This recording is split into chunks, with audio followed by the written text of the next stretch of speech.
नमस्कार विद्यार्थी मित्रांनो, आज नागपूरला सेशनसाठी जात होतो. एका पॅरेंट्सचा फोन आला ठाण्यावरनं आणि त्या आईने मला सांगितलं की सर माझा मुलगा 12वी मध्ये आहे, तो अभ्यास करत नाही, सिंगल मदर आहे, त्याला वडील नाही आहे. मी आईला विचारलं तुम्ही वर्क काय करता?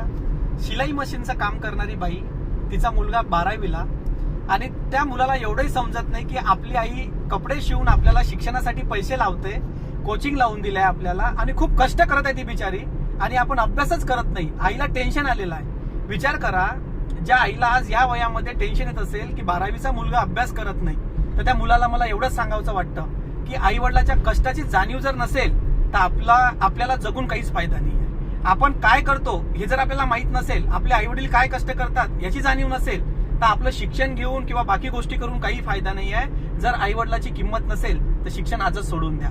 शिक्षण घ्यायचं असेल तर शिक्षणाला एक अंतिम ध्येय ठेवा की आपल्या आई वडिलांच्या डोळ्यामध्ये एकही अश्रू येता कामा नाही असा अभ्यास करा. नाही IAS अधिकारी बनले, नाही नोकरी लागली तरी चालेल, पण त्या आई वडिलांना समाधान असलं पाहिजे की तुम्ही अभ्यास चांगला करताय. मला खूप वाईट वाटलं आज, म्हणून हा व्हिडिओ बनवतोय. तुम्हाला खरंच सांगतोय की आज खरंच वाईट वाटलं की गरीब आई वडील सुद्धा आपल्या मुलांसाठी जीव तोडून मेहनत करतात. धन्यवाद मित्रांनो.